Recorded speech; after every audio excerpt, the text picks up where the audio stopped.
आपसे कल और कल के अगले एक दिन पहले और उसके एक दिन पहले 3 दिनों से जो बात कर रहा हूं उसी बात को थोड़ा आगे बढ़ाता हूं। और आज की बात मैं आपके लिए बहुत महत्व की मानता हूं। अब तक मैंने आपसे अष्टांग हृदयम के जिन सूत्रों पर चर्चा की है, हम लोग हर एक विषय में, आप जानते हैं ना, एक थ्योरी होती है और एक प्रैक्टिकल होता है। तो अब तक आप समझिए कि मैं आपसे थ्योरी की बात कर रहा था और थोड़ी सी बात और करूंगा थ्योरी की जो बची हुई है। फिर उसके बाद आज मैं आपसे कुछ प्रैक्टिकल बात भी करूंगा। अगर मैं एक और भाषा में बात करूं तो आप में से कोई लोग अगर वकालत के पेशे में हो, वकील हो, तो आप जानते हैं कि कोर्ट कोई फैसला सुनाता है, जजमेंट देता है, तो उसका एक ऑपरेटिव पार्ट होता है, फंक्शनल ऑपरेटिव पार्ट। वो अब शुरू होगा आज से, ऐसा आप कह सकते हैं। Please mobile phone switch off कर दीजिए। साध्वी जी आज हमारे बीच में है, आप इस बात के लिए आज छूट नहीं ले सकते। तो अब तक मैंने आपसे जो कहा है वो सूत्र रूप में थोड़ा सा सिद्धांतिक बातें, लेकिन सरल भाषा में विज्ञान के साथ पेश करने की कोशिश की, समझाने की कोशिश की। आज कुछ ऐसी बातें जो दैनिक जीवन में आप प्रयोग करें। इन सूत्रों का प्रयोग तो करना ही है, इसके लिए तो कोई विकल्प नहीं है, लेकिन इन सूत्रों के आधार पर आगे भी बहुत कुछ है जो भागवत जी ने कहा है। साध्वी जी चूंकि यहां पर हैं तो उनकी जानकारी के लिए एक छोटी सी बात जो आपके लिए पुरानी लगेगी, शायद उनके लिए नहीं होगी, और मैं उनको इसलिए भी ये कहना चाहता हूं कि वो अपने व्याख्यानों में हर बार ये बातें सैकड़ों लोगों तक कह सकती हैं। साध्वी जी, यहां पर हम लोग बात कर रहे हैं 3500 साल पहले भारत में एक महान व्यक्ति हुए, उनका नाम था महर्षि भागवत। उनकी लिखी हुई 2 शास्त्रीय पुस्तकों पर हम चर्चा कर रहे हैं। एक उनकी पुस्तक है अष्टांग हृदयम, दूसरी पुस्तक है उनकी अष्टांग संग्रहम। ये दोनों पुस्तकों में महर्षि भागवत ने 7000 सूत्र लिखे हैं, संस्कृत में लिखे हैं। ये सूत्र हमारे जीवन से जुड़े हुए हैं। हमारे अपने जीवन में हमें स्वस्थ रहना है, निरोगी रहना है, तो इन स्वस्थ और निरोगी रहने के लिए क्या क्या करना चाहिए, ये सूत्र भागवत जी ने लिखे हैं। भागवत जी महर्षि चरक के शिष्य थे। चरक ऋषि का नाम हम सब जानते हैं। चरक ऋषि के वो शिष्य थे और सबसे बेहतरीन शिष्यों में उनकी गिनती होती है, सबसे इंटेलिजेंट माने जाते हैं। चरक ऋषि ने जितना शोध कार्य किया, भागवत जी ने उससे भी ज्यादा किया। 135 वर्ष उनकी आयु रही। 135 वर्ष में लगभग आप समझ लीजिए 18 वर्ष छोड़कर, 18 वर्ष वो ये कहते हैं कि मैं प्राथमिक अध्ययन करता रहा, तो 18 वर्ष छोड़कर बाकी सारे वर्ष उन्होंने बहुत गहन अध्ययन में लगाए। और उन्होंने कोई एक सूत्र लिखा तो उस पर कम से कम 50 से ज्यादा उन्होंने ऑब्जर्वेशंस किए। आज का जो विज्ञान है, जिसको हम आधुनिक विज्ञान कहते हैं, ये पूरा ऑब्जर्वेशन पर आधारित है। ऑब्जर्वेशन को हिंदी में क्या कहते हैं मैम? हाँ, निरीक्षण, परीक्षण या निरीक्षण। हाँ, प्रयोग या परीक्षण या निरीक्षण। तो अगर जैसे उन्होंने कोई सूत्र कह दिया तो उसका 50 बार परीक्षण किया, अलग अलग परिस्थितियों में अलग अलग लोगों पर किया, और जब उन्होंने देखा कि परिणाम वही है, तब सूत्र लिखा। अब हम कल्पना करें कि 7000 सूत्र लिखे हों और एक एक सूत्र पर 50-50 परीक्षण उन्होंने किए हों, तो पूरी जिंदगी उनकी इसी में निकल गई। महर्षि भागवत बाल ब्रह्मचारी थे। अंतिम समय तक वो ब्रह्मचर्य का ही पालन करते रहे, गृहस्थ आश्रम उन्होंने नहीं जिया, लेकिन वो मानते थे कि गृहस्थ आश्रम बहुत महत्व का है। तो ऐसे महर्षि भागवत के सूत्रों को मैं पिछले 6 साल से पढ़ता रहा, और भारत की आज की जो परिस्थिति है, मैं मानता था और आज भी मानता हूं कि उसमें ये बहुत अनुकूल है। आज हमारे भारत की परिस्थिति ऐसी है, 112 करोड़ लोग इस देश में रहते हैं। इनमें से करीब 75 से 80 करोड़ लोग बीमार हैं। सरकार कहती है कि सिर्फ 30 करोड़ लोग हैं स्वस्थ, बाकी सब हैं बीमार।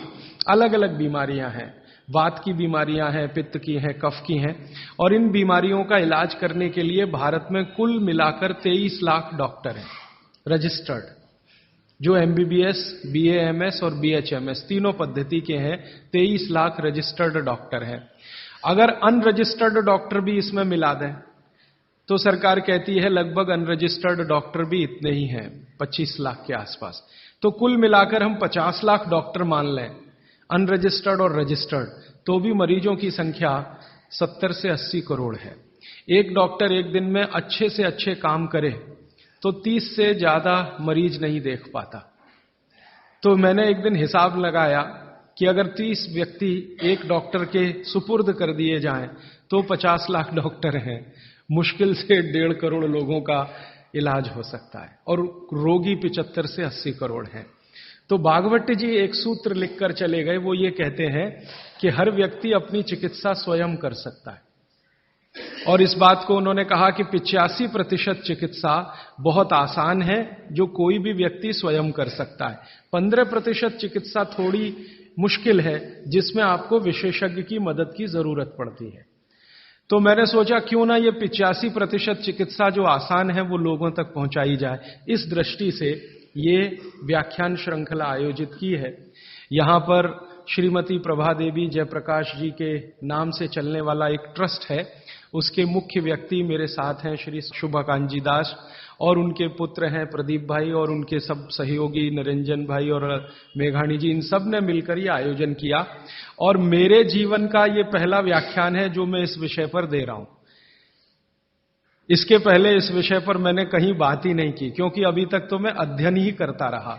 और ये बात करने का ऐसा हो गया कि एक दिन मैं शोभाकांत जी के घर खाना खा रहा था, प्रदीप भाई के साथ बात हो गई कि क्यों ना इस विषय पे बात किया जाए। तो ऐसे ये तय हो गया अनायास, लेकिन मुझे लगा कि ये शायद सार्थक हुआ। कई लोगों ने मुझे कहा, और खासकर बाबूजी माने शोभाकांत जी ने मुझे कहा कि तुम पुराने भाषण देना बंद कर दो, वो जो पेप्सी कोका कोला वाले और विदेशी स्वदेशी वाले या WTO वाले ये ही कहो। शायद बहुत लोग ऐसा कहते हैं। अगर ऐसा सबका मन बना तो शायद इस विषय में मैं आगे भी और ज्यादा गहराई से रिसर्च करके बात करता रहूंगा।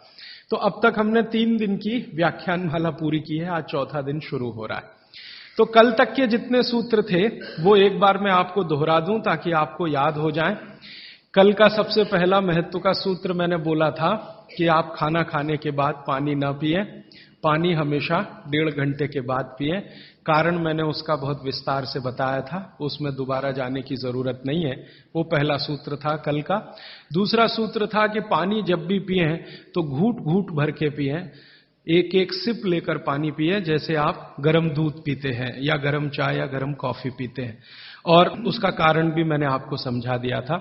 तीसरा सूत्र है कि आप जब भी पानी पिए तो ठंडा ना पिए, कभी भी ठंडा पानी ना पिए, हमेशा गुनगुना पानी पिए। वैसे जैन दर्शन में इसी को पक्के पानी की कहा जाता है, इसको बात वो बिल्कुल वैज्ञानिक है। भागवत जी भी उसका समर्थन करते हैं।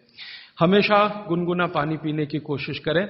आप में से कई लोगों ने सवाल पूछे थे कि गर्मियों में भी क्या गुनगुना पानी पिए। भागवत जी की माने तो गर्मियों में भी गुनगुना पी सकते हैं, लेकिन कोई बहुत तकलीफ आए तो मिट्टी के बर्तन का पानी आप गर्मी के दिनों में 3-4 महीने पी सकते हैं। फिर चौथा सूत्र ये था कल का कि पानी कभी भी पिए तो सवेरे उठते ही सबसे पहले जरूर पिए, माने सुबह की शुरुआत पानी से करें। और उसमें मैंने बताया था कि मुंह का कुल्ला किए बिना वो उठते ही पानी आपको पीना है, क्योंकि रात को जब आप सोते हैं तो जो कुछ भी लार मुंह में बनी है ये बहुत ही कीमती है, इसका औषधीय गुण बहुत है। और जैन दर्शन में इसको अहिंसा के साथ जोड़ा हुआ है, और वो मैंने करके भी देखा है कि सुबह की लार गलती से भी आप किसी चींटी या चींटा या मक्खी पे थूक दो, वो तुरंत मर जाएगा। सुबह की लार अगर आपने गलती से चींटी, चींटा या मक्खी पे थूक दिया, वो तुरंत मर जाता है, क्योंकि उसका औषधीय गुण बहुत प्रबल होता है सुबह सुबह। तो जैन दर्शन ने इसको अहिंसा से जोड़ा, भागवत जी ने इसको शरीर स्वास्थ्य से जोड़ा। तो ये 4 सूत्र मैंने कल आपको बताए थे, ये बहुत फंक्शनल हैं, ऑपरेटिव। इसके पहले 5 सूत्र पिछले 2 दिनों में मैंने बात की थी। आने वाले शायद एक दिन मैं सब सूत्रों को फिर से रिपीट कर दूंगा ताकि आपको भूलने ना पाए, आसानी से याद हो। अभी मैं आगे बढ़ता हूं। कल के सूत्र को आगे बढ़ाते हुए मैं एक सूत्र आपके सामने रख कहता हूं।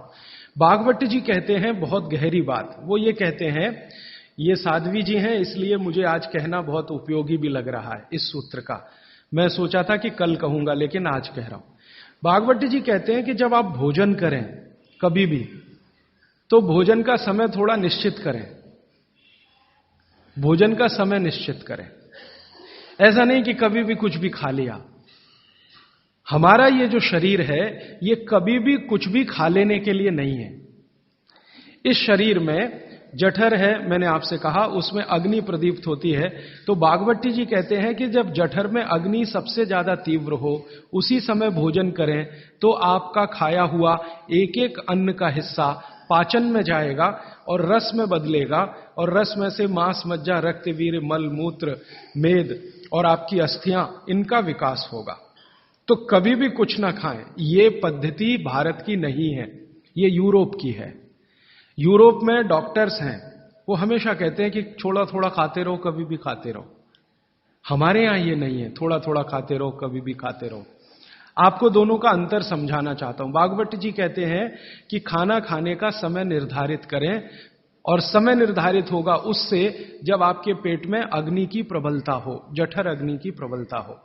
भागवत जी ने इस पे बहुत रिसर्च किया, और वो कहते हैं कि 1.5-2 साल के रिसर्च के बाद उनको पता चला कि जठर अग्नि कौन से समय सबसे ज्यादा तीव्र होती है।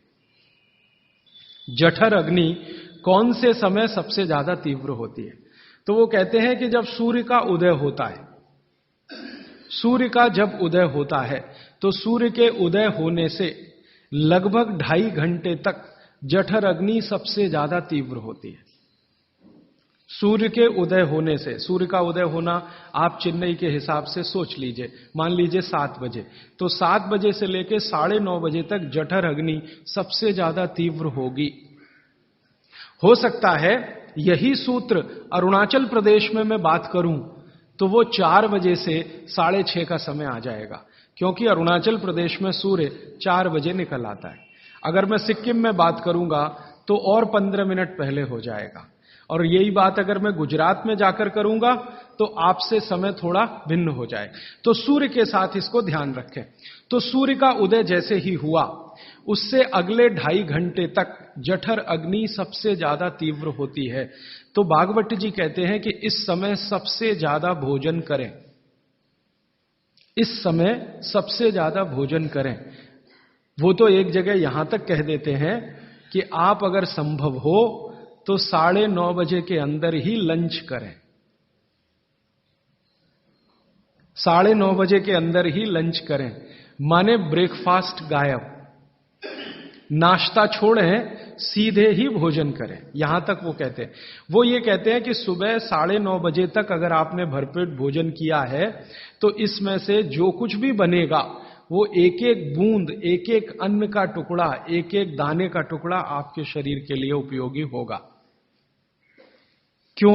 क्योंकि वो कहते हैं कि सुबह 7 बजे से, आपके हिसाब से मैं कह रहा हूं, 7 बजे से 9:30 जठर अग्नि बहुत तीव्र होती है। भागवत जी ने एक और रिसर्च किया था कि शरीर के जो अलग अलग अंग हैं, जैसे हृदय है, हृदय, और जैसे जठर है, जठर, जैसे किडनी है, जैसे लीवर है, इनके काम करने का अलग अलग समय है। जठर अग्नि के काम करने का सबसे अच्छा समय है 7 से 9:30, सूर्योदय से 2.5 घंटे तक। फिर इसी तरह से हृदय, हृदय के काम करने का समय है सबसे ज्यादा ब्रह्म मुहूर्त से 2.5 घंटे पहले।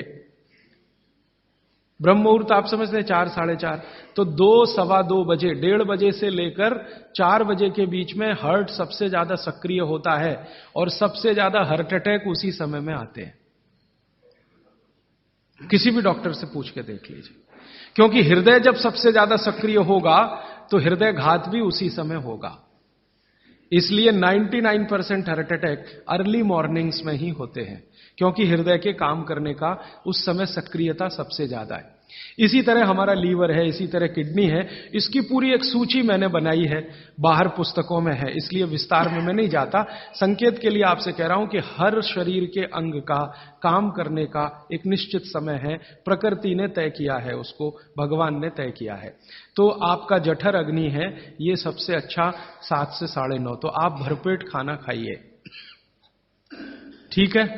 फिर आप बोलेंगे जी दोपहर को भूख लगी तो थोड़ा और खा लीजिए, लेकिन भागवत जी कहते हैं कि सुबह का खाना सबसे ज्यादा, अगर आज की भाषा में मैं कहूं तो आपका जो ब्रेकफास्ट है ना, वो हैवियर से हैवियर होना चाहिए, भारी से भारी ब्रेकफास्ट।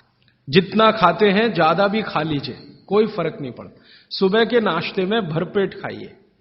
फिर वो कहते हैं दोपहर का भोजन अगर आप कर रहे हैं तो इसको थोड़ा कम करिए नाश्ते से। दोपहर का भोजन नाश्ते से कुछ कम करिए, 1/3 कम कर दीजिए।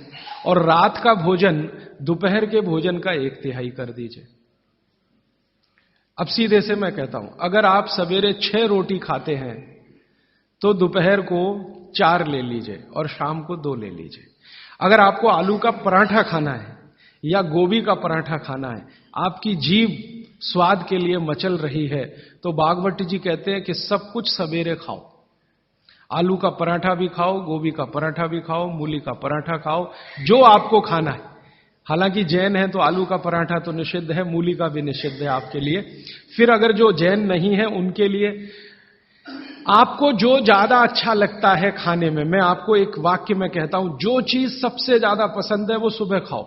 रसगुल्ला पसंद है तो सुबह खाओ, रबड़ी खानी है तो पसंद है तो सुबह खाओ, जलेबी खानी है तो सुबह खाओ, इमरती खानी है तो सुबह खाओ।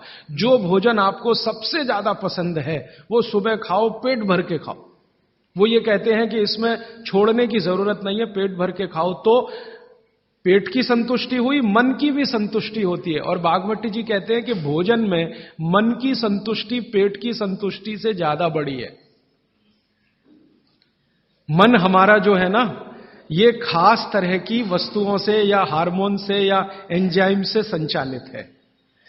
मन को आज की भाषा में डॉक्टर्स लोग जो गिनते हैं ना, हालांकि वो है नहीं, लेकिन उन्होंने जो कहा है वो पीनियल ग्लैंड के बारे में है। ये जो पीनियल ग्लैंड है ना, इसमें से बहुत सारा रस निकलता है, जिनको हम हार्मोन्स कह सकते हैं, कुछ एंजाइम्स हैं। ये संतुष्टि के लिए सबसे आवश्यक ग्लैंड है पीनियल ग्लैंड। तो भोजन अगर आपको तृप्त करता है, भोजन में एक तो पेट भरना है और एक तृप्त होना, तृप्त करेगा तो पीनियल ग्लैंड आपकी सबसे ज्यादा सक्रिय है। तो जो भी रस और एंजाइम चाहिए शरीर को, नियमित रूप से समान अंतर पे निकलते रहते हैं। और जो भोजन से तृप्ति नहीं है तो गड़बड़ होती है पीनियल ग्लैंड, और पीनियल ग्लैंड की गड़बड़ी पूरे शरीर में पसर जाती है और आपको तरह तरह के रोगों का शिकार बना देगा। अगर आप तृप्त भोजन नहीं कर पा रहे हैं तो निश्चित रूप से 10-12 साल के बाद आपको मानसिक क्लेश होगा और रोग होंगे। मानसिक रोग बहुत खराब है। आप सिजोफ्रेनिया के शिकार हो सकते हैं, डिप्रेशन के शिकार हो सकते हैं, आपको कई ऐसी गंभीर बीमारियां हो सकती हैं। भागवत जी कहते हैं कि आप भोजन करते हुए अगर संतुष्ट नहीं है तो 27 तरह की बीमारियों से ग्रसित हो सकते हैं। उनकी पूरी सूची है, वो पुस्तक में है। कभी भी भोजन करें तो पेट तो भरे ही, मन भी तृप्त हो। और मन के तृप्त और पेट के भरने का सबसे अच्छा समय सवेरे का ही है। अब मैंने ये भागवत जी के सूत्र को चारों तरफ देखना शुरू किया तो मुझे पता चला कि मनुष्य को छोड़कर जीव जगत का हर प्राणी इस सूत्र का पालन कर रहा है, मनुष्य को छोड़कर। क्योंकि मनुष्य को मैं मूर्ख मानता हूं। हालांकि मनुष्य अपने को होशियार समझता है, लेकिन मनुष्य से ज्यादा होशियार ये जीव जगत के प्राणी हैं। आप चिड़िया को देखो, चिड़िया, कितने भी तरह की चिड़िया, सवेरे सूरज उगते ही उसका खाना शुरू हो जाता है और भरपेट खाती है। 6 बजे के आसपास आप राजस्थान में निकल जाओ, गुजरात में निकल जाओ, सब चिड़िया अपने अपने काम पे लगी हुई है, खाना खाने में खूब जम के खाती है। और पेट भर गया, उसके 4 घंटे के बाद ही पानी पीती है, दोपहर को ही पानी पीती। गाय को देखो, सुबह उठते ही सूरज जैसे ही निकलेगा गाय का खाना शुरू हो जाएगा, भैंस का खाना शुरू हो जाएगा। बकरी, बकरे, भेड़, गधा, घोड़ा सब सुबह उठते ही खाना खाना शुरू करेंगे और पेट भर के खाएंगे, छक के खाएंगे, फिर दोपहर को आराम करेंगे। तो ये सारे जानवर, सारे जीव जंतु, आप सांप को देखो, बिच्छू को देखो, कीड़ी को देखो, चींटी को देखो, चींटे को देखो, सब जानवर, सब जीव जंतु जो हमारी आंखों से दिखते हैं, जो नहीं भी दिखते हैं, ये सबका भोजन करने का समय सवेरे सूर्योदय का ही है। सूर्योदय के साथ ही ये सब भोजन करते हैं, इसलिए ये हमसे ज्यादा स्वस्थ रहते हैं। मैंने आपको कई बार ये कहा है, आप उसको हंस देते हैं, किसी भी चिड़िया को डायबिटीज नहीं होता, किसी भी बंदर को हार्ट अटैक नहीं आता। बंदर तो आपके नजदीक है ना शरीर रचना में, बस बंदर और आप में एक ही अंतर है कि उसको पूंछ है, आपको नहीं है। बाकी सब कुछ एक ही है। आपका हृदय बंदर का हृदय, आपका लीवर बंदर का लीवर, आपकी किडनी बंदर की किडनी, सब कुछ समान है। मां का गर्भाशय, बंदरिया का गर्भाशय, सब समान है। एक ही अंतर है, उसको पूछे, आपको नहीं है। तो ये बंदर को कभी भी डायबिटीज नहीं, आर्थराइटिस नहीं, कोई कुछ नहीं, कोई कुछ नहीं। मेरे एक बहुत अच्छे मित्र हैं डॉक्टर रविंद्रनाथ शानबाग, वो रहते हैं कर्नाटक में। कर्नाटक में एक उडुपी नाम की जगह है, वहां रहते हैं। बहुत बड़े प्रोफेसर हैं, मेडिकल कॉलेज में काम करते हैं। उन्होंने एक बड़ा गहरा रिसर्च किया। उन्होंने कहा कि मैंने जिंदगी भर, माने 15-16 साल उन्होंने एक रिसर्च किया कि बंदर को बीमार बनाओ। क्योंकि उन्होंने बहुत सारे वैज्ञानिकों से यह सुन रखा है कि बंदर बीमार नहीं होता, और बीमार होगा तो मरेगा ही, जीवित नहीं रहेगा। तो बंदर को बीमार बनाओ। तो उन्होंने तरह तरह के वायरस और बैक्टीरिया बंदर को डालना शुरू किया, कभी इंजेक्शन के माध्यम से, कभी किसी माध्यम से। वो कहते हैं कि मैं 15 साल असफल रहा, बंदर को कुछ नहीं हो सकता। और मैंने कहा कि आपने ये बता दिया कि ठीक है बंदर को कुछ नहीं हो सकता। वो कहते हैं कि मैंने बहुत कोशिश किया कि उसके ब्लड का कोलेस्ट्रॉल बढ़ा दूं, बढ़ता ही नहीं। तब उन्होंने एक दिन रहस्य की बात बताई, वो आपको भी मैं बता देता हूं कि बंदर का जो ब्लड है ना, उसका RH फैक्टर दुनिया में सबसे आदर्श है। और आपका RH फैक्टर जब नापता है ना कोई डॉक्टर, तो बंदर से ही कंपेयर करता है, वो बताता नहीं आपको, ये अलग बात है। कंपैरिजन बंदर से ही होता है। कारण उसका है कि उसको कोई बीमारी आ नहीं सकती, ब्लड में कोलेस्ट्रॉल बढ़ता नहीं, ट्राइग्लिसराइड कभी बढ़ता नहीं, डायबिटीज कभी होती नहीं, शुगर कितनी भी बाहर से इंट्रोड्यूस करो उसके ब्लड में टिकती नहीं। तो वो प्रोफेसर साहब कहते हैं यार ये सब एक ही चक्कर है कि बंदर सवेरे ही सवेरे भरपेट खाता है, जो आदमी नहीं खा पाता। तो वो प्रोफेसर रविंद्रनाथ शानबाग ने कुछ अपने मरीजों को कहा कि देखो भैया, बंदर की तरह से खाओ, माने सुबह सुबह भरपेट खाओ। तो उनके कई मरीज हैं जिन्होंने पर उन्होंने एक्सपेरिमेंट किया, और वो मरीज बताते हैं कि जब से उन्होंने सुबह भरपेट खाना शुरू किया, किसी की डायबिटीज माने शुगर कम हो गई, किसी का कोलेस्ट्रॉल कम हो गया, किसी के घुटने का दर्द कम हो गया, किसी के कमर का दर्द कम हो गया, किसी का कुछ, गैस बनना बंद हो गई, पेट में जलन होना बंद हो गई, नींद अच्छी आने लगी, वगैरह वगैरह सारे इंप्रूवमेंट वो बोलते हैं होते हैं। तब से वो चिल्ला चिल्ला कर कहते हैं, और ये बात भागवत जी 3500 साल पहले कहते हैं कि सुबह का खाना सबसे अच्छा, माने सबसे ज्यादा खाना है, सबसे अच्छा खाना है। जो भी स्वाद आपको लगता है वो सुबह ही खाइए।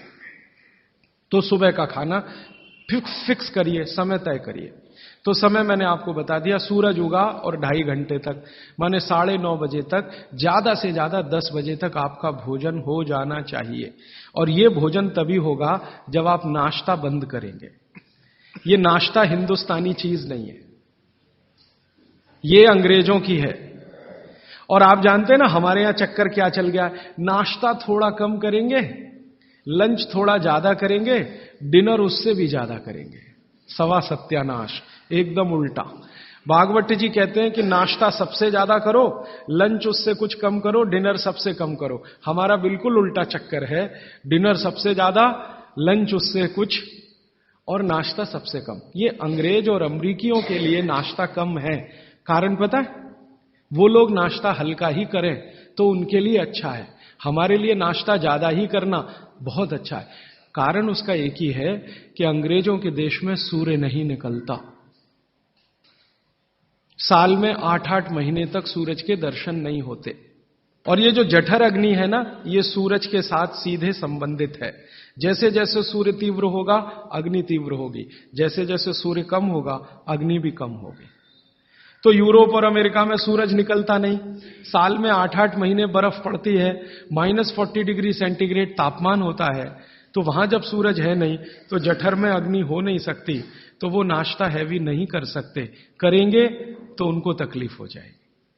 इसलिए मैंने सबसे पहले दिन जो सूत्र बोला था, अपनी आबो हवा, अपना पर्यावरण, अपना वातावरण, अपनी तासीर, इसको ध्यान में रखकर ही चलें। तो आपके देश की जो आबो हवा और तासीर है वो ये कि हर दिन सूरज निकलता है, सुबह निश्चित रूप से निकलता है, अगले दिन भी निकलेगा, करोड़ों साल से निकल रहा है, अगले करोड़ों साल तक निकलेगा। इसलिए भारत में every morning is good morning. सभी सुबह अच्छी है। यूरोप वाले तरसते हैं गुड मॉर्निंग के लिए, अच्छी सुबह होती नहीं वहां, इसलिए हर एक आदमी दूसरे को विश करता है, may I wish you to have a good morning, इसलिए वो गुड मॉर्निंग वाले लोग हैं। हमारे यहां तो every morning is good morning, तो हम गुड मॉर्निंग में क्यों फंसे हुए हैं? तो गुड मॉर्निंग से निकलिए, नमस्ते में आइए, नमस्कार में आइए, वड़क्कम में आइए। ये गुड मॉर्निंग आपके लिए काम की चीज नहीं है, और ये गुड मॉर्निंग जुड़ी हुई है आपके पेट से। जितनी अच्छी सुबह होगी, माने सूर्य जितना अच्छा होगा, उतनी तीव्र जठर अग्नि होगी, उतना ही अच्छा भोजन करिए। तो वो कहते हैं कि सुबह का खाना आप भरपेट खाइए, माने नाश्ते को लंच में बदल दीजिए, ठीक है, 9:30 बजे तक, 10 बजे तक ज्यादा से ज्यादा। फिर आप इसमें तर्क और कुतर्क मत करिए, जी हमको दुकान जाना है, हमको ऑफिस जाना है, हमको दुनियादारी संभालनी है, किसके लिए? इसी पेट के लिए ना। ये दुनियादारी कर किसके लिए? आप इसी पेट के लिए ना। तो पेट तो दुरुस्त होने के लिए भागवत जी कह रहे हैं कि भाई इसको संभाल लो तो दुनियादारी संभलती है। और ये गया तो दुनियादारी संभाल के करेंगे क्या? मान लीजिए पेट ठीक नहीं है, स्वास्थ्य ठीक नहीं है, आपने 10,000 करोड़ कमा लिया, क्या करेंगे? डॉक्टर को ही देंगे ना। तो डॉक्टर को देने से अच्छा किसी गौशाला वाले को दे दीजिए, पेट दुरुस्त कर लीजिए। तो पेट आपका है तो दुनिया आपकी है, ये आप जान लीजिए। इसलिए पेट को दुरुस्ती के लिए भागवत जी कहते हैं सुबह का खाना भरपेट खाइए, माने आप बाहर निकलें घर के तो छक्कर खाना खा के निकलिए, भोजन करके ही निकलिए। दोपहर को 12 बजे से 1 बजे के बीच में जठर अग्नि की तीव्रता कम होना शुरू होती है, तो उस समय थोड़ा कुछ हल्का खाएं, माने जितना सुबह खाया उससे कुछ कम खाएं तो अच्छा है, ना खाएं तो और भी अच्छा है।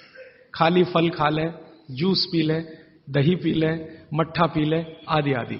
शाम को फिर खाएं। अब शाम का भागवत जी कहते हैं कि आपने एक चीज देखी है ना, वो बहुत प्रकृति से सीखने की जरूरत है। दीपक भरा तेल का दीपक आप जलाना शुरू करिए तो पहली लौ खूब तेजी से जलेगी, ठीक है, और अंतिम लौ भी तेजी से जलेगी। माने दीपक जब बुझने वाला होगा तो बुझने से पहले वो बहुत तेज जलेगा। यही पेट का भी नियम है। जठर अग्नि सुबह सुबह बहुत तीव्र होगी और शाम को जब सूर्यास्त होने जा रहा है तब भी तीव्र होगी, बहुत तीव्र होगी। तो कहते हैं शाम का खाना सूरज के रहते रहते खा लो, सूरज डूबा तो अग्नि भी डूबी। तो वैसे तो जैन दर्शन में कहा है रात्रि भोजन निषेध है, भागवत जी भी यही कहते हैं, तरीका अलग है बस। आप अहिंसा के लिए कहते हैं, वो स्वास्थ्य के लिए कहते हैं। वो ये कहते हैं शाम का खाना तो सूरज डूबने के बाद दुनिया में कोई नहीं खाता। गाय को खिला के देख लो, नहीं खाएगी, भैंस भी नहीं खाती, खिला के देख लो, बकरी भी नहीं खाएगी, बकरा गधे को खिला के देख लो, खाता नहीं, हां बिल्कुल नहीं खाता। आप खाते हैं तो आप अपने को कंपेयर कर लीजिए कि किसके साथ हैं आप। कोई जानवर, कोई जीव राशि सूरज डूबने के बाद खाती नहीं, तो आप क्यों खा रहे हैं? प्रकृति का नियम भागवत जी कहते हैं पालन करिए, माने रात का खाना जल्दी कर दीजिए सूरज के रहते रहते। माने 5-6 बजे के आसपास आपके यहां सूरज डूबता है, 6 बजे या 6:30 बजे, वही समय सबसे अच्छा है, डूबने से पहले। अब कितना पहले? तो भागवत जी ने उसका कैलकुलेशन दिया, 40 मिनट पहले। सूरज डूबने का समय पता कर लीजिए, चेन्नई में सूरज शाम को 7 बजे डूब रहा है तो 6:20 तक, 6 बजे डूब रहा है तो 5:20 तक। ये हिंदुस्तान के किसी भी कोने में चले जाइए, सूरज डूबने से 40 मिनट पहले का ही निकलेगा। तो 40 मिनट पहले शाम का खाना खा लीजिए और सुबह का तो सूरज निकलने के 2.5 घंटे तक कभी भी खा लीजिए, दोनों समय पेट भर के खा लीजिए। फिर कहेंगे जी रात को क्या? तो रात के लिए भागवत जी कहते हैं कि एक ही चीज है रात के लिए, कि आप कोई तरल पदार्थ ले सकते हैं, जिसमें सबसे अच्छा उन्होंने दूध कहा है। साध्वी जी तो वो भी नहीं ले सकते, साधु तो वो भी नहीं ले सकते, लेकिन आप गृहस्थी लोग हैं तो इतनी छूट चाहें तो आप ले सकते हैं। भागवत जी कहते हैं कि शाम को सूर्य डूबने के बाद, मैंने आपको कल कहा था, हमारे पेट में जठर स्थान में कुछ ऐसे हार्मोन्स या एंजाइम्स या रस पैदा होते हैं जो दूध को पचाते हैं। इसलिए वो कहते हैं सूर्य डूबने के बाद जो चीज खाने वाली है वो दूध है, या पीने वाला है वो दूध है। तो रात को दूध रख लीजिए, 6 बजे तक भरपेट खाना रख लीजिए। सुबह का खाना अगर आपने 9:30 10 बजे खाया तो शाम को 6 बजे खूब अच्छी सी भूख लगेगी। फिर आप कहेंगे जी हम तो दुकान पे बैठे हैं 6 बजे, तो डब्बा मंगा लीजिए, दुकान में डब्बा आ सकता है। हाँ, डब्बा आने में कोई तकलीफ नहीं है। दुकान में आप 6 बजे बैठे हैं, डब्बा आपका आ सकता है। और मैं आपको हाथ जोड़कर कह रहा हूं, आप में से कोई भी डायबिटिक पेशेंट है, कोई भी अस्थमेटिक पेशेंट है, किसी को भी बात का गंभीर रोग है, आज से ये सूत्र चालू कर दीजिए। 3 महीने बाद आप खुद मुझे फोन करके कहेंगे राजीव भाई पहले से बहुत अच्छा हूं, शुगर लेवल कम हो रहा है, अस्थमा मेरा पहले से कम हो रहा है। ट्राइग्लिसराइड चेक कर लीजिए और इस सूत्र को शुरू कर दीजिए। 3 महीने बाद फिर चेक करा लीजिए, पहले से कम होगा।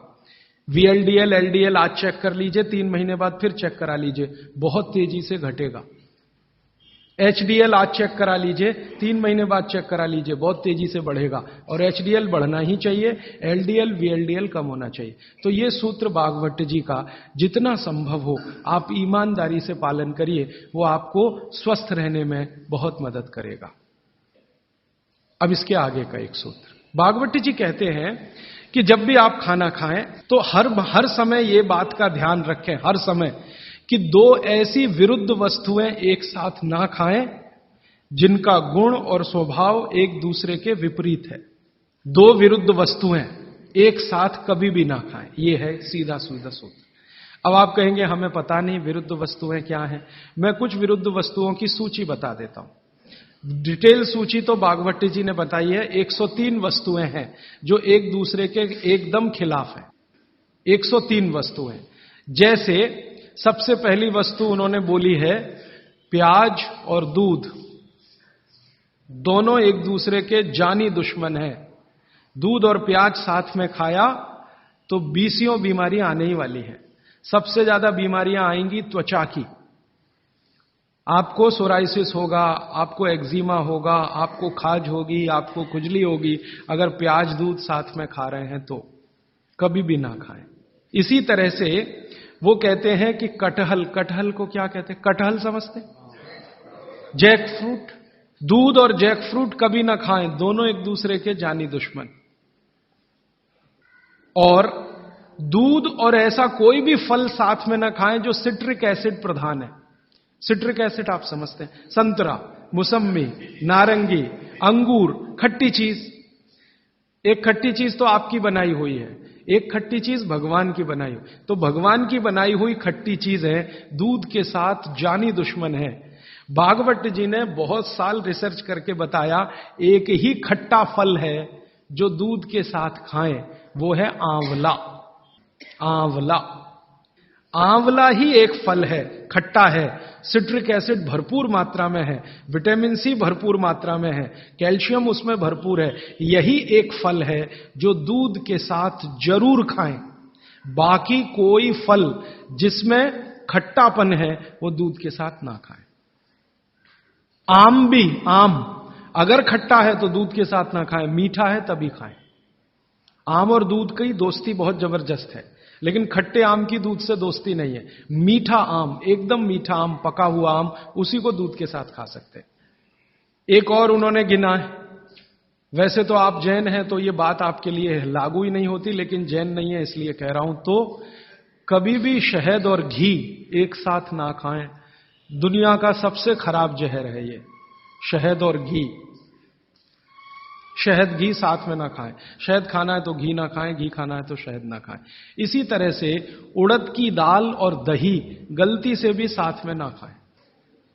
उड़द की दाल, वैसे तो मैंने कल बोला था द्विदल, द्विदल में सबसे खतरनाक है उड़द की दाल। उड़द की दाल के बारे में जितनी भी रिसर्चेस भारत में हुई हैं वो ये कहती हैं कि ये दालों की राजा है, इसलिए ये अकेला ही खाएं। इसके साथ दही नहीं खा सकते, उड़द की दाल के साथ। दालों की राजा है, राजा अकेला ही रहता है ऐसा कहा जाता है। तो वो कहते हैं उड़द की दाल भरपूर खाएं, मना नहीं है, लेकिन अकेली खाएं। और बाकी जो दालें हैं, अरहर की दाल है, मूंग की दाल है, तो मैंने कल कहा था कि ये भी द्विदल में है, दही तो ना खाएं, लेकिन कोई मजबूरी में खाना है तो उपाय मैंने बताया था कि दही गर्म करके खाएं, माने दही में बघार लगा के खाएं ताकि तासीर गर्म हो जाए उसकी, या मट्ठा गर्म करके खाएं तासीर उसकी गर्म हो जाए। लेकिन मेरी आपको विनम्र विनती है, उड़द की दाल के साथ तो बिल्कुल ना दही खाएं, ना मट्ठा खाएं, बघारा हुआ भी नहीं खाएं। भागवत जी कहते हैं कि चलेगा ही नहीं। मैंने इस पे मेरे अपने शरीर पे एक्सपेरिमेंट किया। मैंने एक दिन कहा कि चलो खा के देखते हैं। भागवत जी ने कहा ना खाएं, खा के देखें क्या होता है शरीर को। तो मैंने खाने से पहले मेरा ब्लड प्रेशर चेक किया, और उड़द की दाल खाने के बाद दही खाया और फिर ब्लड प्रेशर चेक किया, तो मेरा ब्लड प्रेशर 22 से 25% बढ़ा हुआ था। फिर मैंने सोचना शुरू किया कि रोज रोज अगर मैं ये खाने लगूं उड़द की दाल और दही उड़द की दाल, तो 100% 6-8 महीने में हार्ट अटैक आ ही जाएगा। इसका मतलब माताओं बहनों से हाथ जोड़कर निवेदन है, दही बड़ा कभी भी नहीं, क्योंकि दही बड़ा में उड़द की दाल का बड़ा अगर है तो दही बिल्कुल नहीं। अगर आपको दही बड़ा खाना ही है तो मूंग की दाल का बड़ा है, दही बघार कर या मट्ठा बघार कर आप ले सकते हैं। उड़द की दाल का बड़ा अगर बनाया है तो दही के साथ तो गलती से भी नहीं। उड़द की दाल का बड़ा सीधे चटनी से खा सकते हैं, दही से नहीं। और अगर शादी ब्याह है आपके घर में तो मीनू बनाते समय ध्यान रखें कि मेहमानों को उड़द की दाल का बड़ा और दही ना परोसें, नहीं तो दोहरे पाप के भागीदार बने। आप अपना तो नाश करेंगे या आने वालों का भी नाश करेंगे। और अतिथि देवता है, उसको जहर ना खिलाएं। तो ऐसी एक सूची है। मैंने तो आपको 4-5 चीजें बताई हैं, विस्तार से आप पुस्तक में देख सकते हैं। वो सूची ये कहती है 103 वस्तुओं की, ये चीज इसके साथ ना खाएं, ये चीज इसके साथ ना खाएं। तो भागवत जी कहते हैं 2 विरोधी चीजें साथ में ना खाएं। और वो कहते हैं कि अगर आपने ये सूत्र धारण कर लिया तो जिंदगी भर आप निसंकोच बिना किसी रोक के जीवन बिता सकते हैं। तो आज का एक सूत्र मैंने बोला, फिर ये दूसरा सूत्र हुआ, अभी तीसरे सूत्र पे चलता हूं आज का। भागवत जी कहते हैं कि खाना आप जब भी खाएं तो उसको जमीन पर बैठकर ही खाएं, जमीन पर बैठकर खाएं। मैं जैसे बैठा हूं ना, इसको आयुर्वेद की भाषा में कहते हैं सुख आसन। ये आसन में खाना खाएं। क्यों खाएं जी, प्रश्न आएगा आपके मन में। तो भागवत जी समझाते हैं कि जब आप इस आसन में बैठते हैं, सुख आसन में, तो आपके शरीर का जो जठर है ना, ये जो है सबसे ज्यादा तीव्र है। और इस आसन में इसकी तीव्रता हमेशा मेंटेन रहती है। आप अभी कुर्सी पर बैठे हैं, इसमें तीव्रता घट जाती है, और खड़े हो जाएं तो बिल्कुल कम हो जाएगी। कारण क्या है? आप शरीर के बारे में थोड़ा जानते हैं ना, हमारे शरीर में कई चक्र हैं। एक चक्र जो है ना, ये जो पीछे है, जहां पर आपका हिप जॉइंट्स और आपका ये जो मन का होता है, जहां मिलते हैं, वो सबसे महत्वपूर्ण चक्र है। ये प्रदीप्त होता है तभी, मन दीप्त होता है जब आप इस स्थिति में बैठें, और इसका जठर पर सीधे असर है। और ये असर आप अगर महसूस करना चाहते हैं तो जमीन पे बैठ के ही खाएं। और वो ये कहते हैं कि भोजन की जो थाली है वो आप बैठे उससे थोड़ा ऊपर रहे, माने पट्टा रख के या स्टूल रख के थाली उस पर ऐसे बैठ के खाएं। भागवत जी ने और एक बात कही है कि सबसे अच्छा तो ये है सुखासन, जिसमें आप बैठकर खाना खाएं। वो कहते हैं और एक आसन है जिसमें आप खाना खा सकते हैं, बाकी किसी में भी नहीं। वो गाय का दूध जब निकालते हैं ना, कैसे बैठते हैं, बस उस स्थिति में भी आप खाना खा सकते हैं। उकड़ू गाय दूध निकालने का जो स्थिति है बैठने का, उस स्थिति में बैठ के आप खाना खा सकते हैं। लेकिन वो आपके लिए नहीं है, इसको ध्यान से सुन लीजिए, क्योंकि आगे उन्होंने एक वाक्य लिख दिया कि जो शरीर श्रम ज्यादा करते हैं, जैसे किसान, जैसे हमारे कारीगर मजदूर, उनके लिए उकड़ू बैठकर खाना खाना सबसे अच्छा। खाते भी हैं, माने वो चेले हैं सब भागवत के। और आप जो शरीर श्रम कम करते हैं, आपके लिए इस आसन में बैठकर खाना खाना अच्छा। अब आप आज से एक ऑब्जर्वेशन कर लीजिए कि जितने लोग इस बात से परेशान हैं कि उनका पेट आगे निकल आया है, वो इस आसन में बैठ के खाना खाना शुरू कर दें और 3 महीने के बाद फिर देखें, तो उनका पेट पहले से कम ही होगा, आगे नहीं आएगा। और ये जो डाइनिंग टेबल पे बैठ के खाना खाएंगे, पेट आगे निकलता ही जाएगा, क्योंकि कुर्सी आपके लिए बनी नहीं है, ये अंग्रेजों के लिए बनी है। अंग्रेजों के लिए कुर्सी इसलिए बनी है कि ठंड बहुत है ना, तो जॉइंट्स कड़क रहते हैं, उनके सभी जॉइंट्स कड़क होंगे, कठोरता आएगी। आपके यहां गर्मी बहुत है तो आपके जॉइंट्स में फ्लेक्सिबिलिटी है, तो आप आसानी से जमीन पे बैठ सकते हैं। कोई अंग्रेज नहीं बैठ सकता जैसे मैं बैठा हूं, अमरीकी नहीं बैठ सकता, क्योंकि घुटने कड़क हैं, हिप जॉइंट्स कड़क हैं, बैठने में तकलीफ है। तो उन्होंने अपनी तकलीफ को कम करने के लिए कुर्सी का आविष्कार किया है। आधे तो बैठे, पूरे नहीं बैठ सकते, तो वो आपके लिए नहीं है कुर्सी, ये अंग्रेजों की देन है। तो मेरी आपको विनती है कि डाइनिंग टेबल पे खाना ना खाएं। तो आप कहेंगे जी ले लिया तो बहुत सारा कचरा भर रखा है आपने घर में, क्या करेंगे उसका? हमको हिंदुस्तानियों को पिछले 60-70 साल में या 100 साल में एक गजब बीमारी हुई है, दुनिया भर का कचरा घर में लाके रखना। हाँ, ये इतनी खराब बीमारी आई है हमको कि बिना सोचे बिना समझे कचरा ला के घर में रखना। रसोइयों में मैं घरों में जाता हूं ना, टीन टपरे के इतने डब्बे होते हैं, खाली हैं, फेंकेंगे नहीं, संभाल के कब काम आएंगे मालूम नहीं, लेकिन वो भरते ही जाते हैं। रसोई में इतने डिब्बे डब्बियां हैं, काम के शायद उसमें आधे भी नहीं है, लेकिन रखा हुआ है। पता नहीं कचरे से इतना मोह क्यों है। जो बाहर फेंकना चाहिए वो घर में सजा के रखा हुआ है। और फेंकने की बात करो, अरे पता नहीं कभी काम आ जाए, और वो कभी 60 साल में भी नहीं आता, 100 साल में भी नहीं आता। तो उसी कचरे में मैं गिनता हूं आपकी डाइनिंग टेबल। अब आप जरा हिसाब निकालो जी, ये आपने लाके रखी है डाइनिंग टेबल, मान लो ये 100 स्क्वायर फीट की है, 10 बाई 10 की है, या मान लो 50 स्क्वायर फीट की है। 50 स्क्वायर फीट की जगह आपने घर में घेर रखी है, क्या भाव है मद्रास में जगह का? 3000 रुपए स्क्वायर फीट, और 50 स्क्वायर फीट आपने घेर के रखा है। जरा जोड़ लो ना 3000 में 50 का गुणा करके, और रोज का हिसाब निकाल लो। तो एक तो खरीदा तब आपने पैसा बर्बाद कर दिया, अब इसको जगह को घेर के बर्बाद कर दिया आपने। तो अगर बन सके तो डाइनिंग टेबल निकाल दें, नहीं निकाल सकते तो कोने में रख दें। अब आखिरी बात, आप कहेंगे राजीव भाई कुछ तो ऐसी बात करो, ये डाइनिंग टेबल ले आए तो इसका कुछ तो उपयोग करो। तो अगर आप सच में ईमानदारी से डाइनिंग टेबल पे बैठ के ही खाना खाना चाहते हैं, तो कुर्सी पर ऐसे बैठ जाएं जैसे मैं बैठा हूं। डाइनिंग टेबल की कुर्सी है ना, मोह है आपको, उससे छूटता नहीं है। तो भागवत जी तो मना करते हैं, मैं उसमें एक सजेशन दे रहा हूं कि जैसे मैं आसन में बैठा हूं, कुर्सी पे भी ऐसे ही बैठ जाइए, आलती पालती मार के फिर खा लीजिए। लेकिन अच्छा तो नहीं है, लेकिन बीच का कोई रास्ता तो है।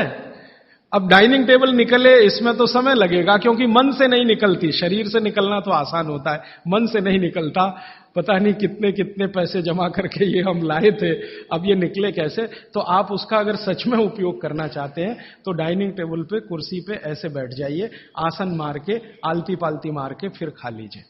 और नहीं है अगर डाइनिंग टेबल तो बहुत सुखी है, मत लाइए, मेरी तो विनती है, मत लाइए। उसकी जगह लाना है तो छोटे छोटे पटरे ले आइए, जो आपके रसोई में बैठ के आप खाएं तो बहुत अच्छा है। अब आगे का एक सूत्र, बहुत अच्छा सूत्र है। भागवत जी कहते हैं कि खाना जब दोपहर को खाएं और सुबह खाएं, सुबह और दोपहर, ये दो बात। वो ये कहते हैं कि दोपहर और सुबह का खाना खाएं। वैसे तो वो कहते हैं दोपहर का ना खाएं, दोपहर का खाना सवेरे खाएं।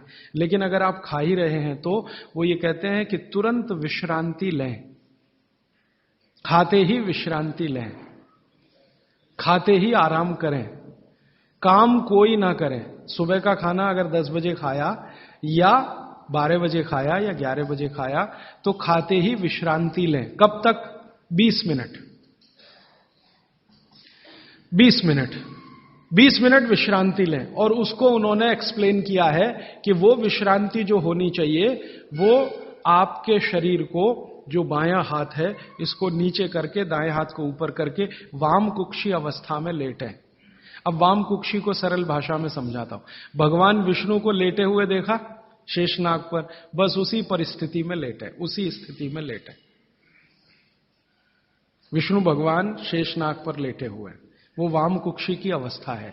खाना खाने के बाद हमेशा दोपहर को और सुबह इस अवस्था में जरूर लेटें।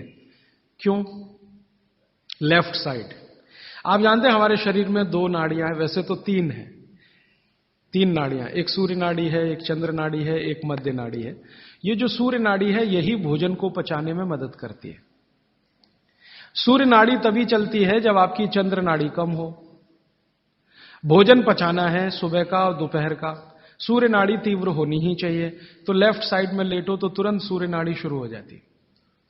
वैसे तो अगर आप स्वस्थ हैं तो खाना खाते ही आपकी सूर्य नाड़ी अपने आप शुरू हो जानी चाहिए। नहीं हो रही है तो लेफ्ट साइड में लेट जाइए, लेटते ही शुरू हो जाएगी। 20 मिनट जरूर लेटें। फिर आप कहेंगे जी नींद आ गई, तो भागवत जी कहते हैं ले लो एक झपकी। वो ये कहते हैं रोको मत इस नींद को। जो सूत्र उन्होंने लिखा है कि दोपहर भोजन के बाद या सुबह भोजन के बाद अगर आपको आलस्य है शरीर में, तो वो कहते हैं कि बिना संकोच इस झपकी को ले लो। 20 मिनट की झपकी ले लो, ज्यादा से ज्यादा 40 मिनट की ले लो, इसके आगे नहीं। तो अगर आप भोजन के बाद इस विश्रांति ले लें 20 से 40 मिनट, तो अगले आधे दिन काम करने को बहुत एनर्जी आपके पास आएगी। आप चाहें तो आज ही करके देख लें। मैं इस सूत्र को वैसे कल विस्तार से समझाने वाला हूं। भागवत जी ने कल एक सूत्र, माने कल मैं उस सूत्र को लूंगा, उसमें उन्होंने ये कहा है कि शरीर के 14 वेग होते हैं, वेग, उनको कभी भी रोके नहीं। उसमें से निद्रा है, नींद जो है ना, ये एक वेग है। तो वो कहते हैं कि दोपहर के खाने के बाद अगर आलस्य आ रहा है तो ये स्वाभाविक है, क्योंकि खाना खाते ही जठर अग्नि प्रदीप्त होगी। अग्नि प्रदीप्त होने के लिए मैंने आपसे कल समझाया था ना, ब्लड की जरूरत पड़ेगी।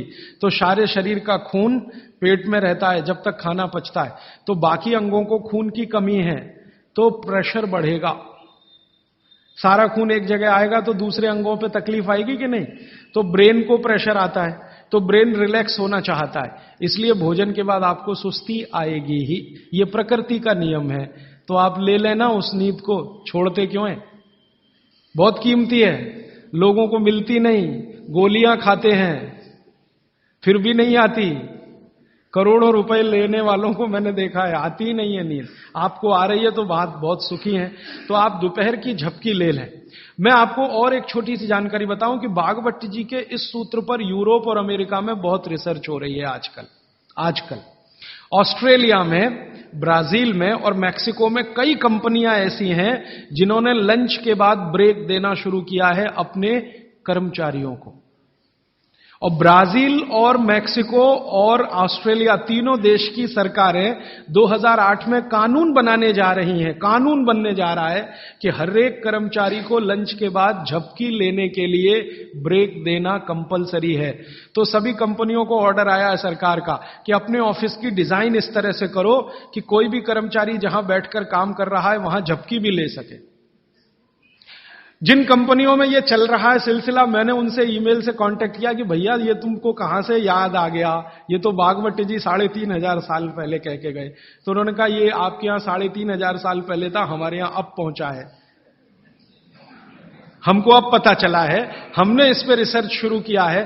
तो उन्होंने ये महसूस किया है कि जिन कर्मचारियों को दोपहर खाने के बाद वो झपकी लेने की छूट दे रहे हैं, उनकी काम करने की एफिशिएंसी 3 गुना बढ़ गई है, एफिशिएंसी बढ़ रही है। तो वो कह रहे हैं कि पहले से ज्यादा काम कर रहे हैं, तनख्वाह उतनी ही है, बस एक झपकी लेने की छूट उनको मिली है, काम बढ़ गया उनका। तो आप भी महसूस कर सकते हैं। और माताओं बहनों को तो विशेष विनती है, क्योंकि आपका घर का काम भी कुछ कम नहीं है। किसी भी फैक्ट्री को चलाना बहुत आसान है, घर चलाना बहुत मुश्किल काम है। और घर में भी सबसे मुश्किल काम है बच्चों को बड़ा करना। मैं मानता हूं दुनिया में इससे बड़ा कोई काम नहीं। तो आपको काम तो घर में भी है, आप भी भोजन के बाद एक झपकी लेने का नियम बना ही लो। सब काम छोड़कर झपकी ले लो आप, क्योंकि मैं आपसे ये कह रहा हूं कि आपके शरीर के स्वस्थ रहने से ज्यादा बड़ा कोई काम नहीं है दुनिया में। जो आपका शरीर दुरुस्त रहेगा तो घर आगे भी ठीक से चलता रहेगा। इसलिए कोई संकोच नहीं, कोई लिहाज नहीं, कोई शर्म नहीं। सास की शर्म नहीं, ससुर की शर्म नहीं, पति की शर्म नहीं, बच्चों की शर्म नहीं। आपने दोपहर का खाना खाया, झपकी ले ही लो। 20 मिनट से 40 मिनट, जिंदगी आपकी सुखी रहेगी, जिंदगी भर आप सुखी रहेंगे। इसमें कोई शर्म की बात नहीं है, यह शरीर की जरूरत है। जैसे भूख लगती है तो हम खाना खाते हैं, इसमें क्या शर्म करते हैं, वैसे ही खाना खाते ही ब्लड प्रेशर बढ़ता है और ब्रेन को ज्यादा प्रेशर बर्दाश्त नहीं है, तो नींद लेना ही शरीर के लिए अच्छा है। तो आप ये कर लो। पुरुषों के लिए भी मेरी विनती है, आप कहेंगे जी दुकान में व्यवस्था नहीं, कुछ बना लो, आगे पीछे कुछ तोड़ ताड़ के ऐसी व्यवस्था कर लो कि खाते ही पैर सीधे करने को कुछ तो हो जाए। आप कहेंगे जी बैंक में काम करते हैं, बीमा कंपनी में काम करते हैं, तो मैं अमेरिका यूरोप की उन कंपनियों की लिस्ट दे देता हूं जहां पर यह नियम बन चुका है। आपके बैंक और बीमा वालों को वो लिस्ट दिखा दो कि जब ये अमेरिका और कनाडा और ब्रिटेन और ऑस्ट्रेलिया और न्यूजीलैंड में कानून बन सकता है तो हिंदुस्तान में क्यों नहीं। बागवट तो हिंदुस्तान के थे। तो आपकी बैंक और बीमा कंपनियों में भी कोशिश करो। लेकिन आपको मालूम है ये जो हमारा बीपीओ सेक्टर है, यहां तो हो गया है, गुड़गांव में चालू हो गया, उन्होंने चालू कर दिया, दोपहर को खाने के बाद झपकी लेने की छूट देना शुरू कर दिया।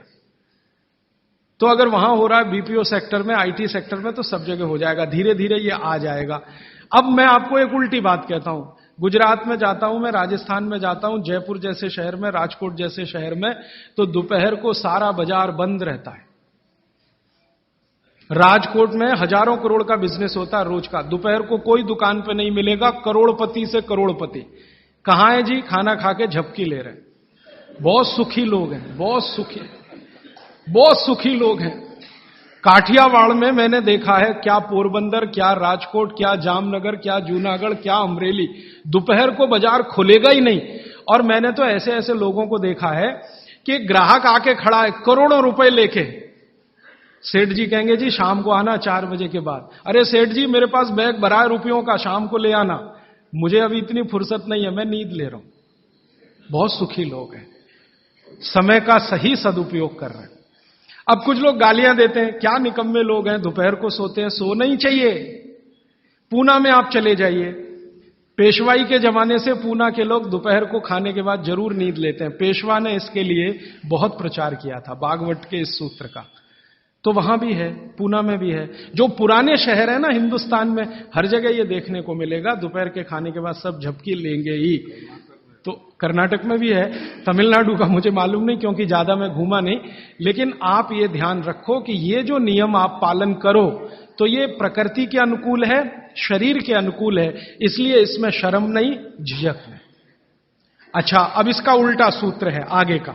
वो ये कहते हैं कि दोपहर और सुबह के खाने का अगर आपने नींद लिया है, खाने के तुरंत बाद, तो रात का भोजन माने शाम का भोजन, रात से मतलब हमेशा शाम, ध्यान रखना।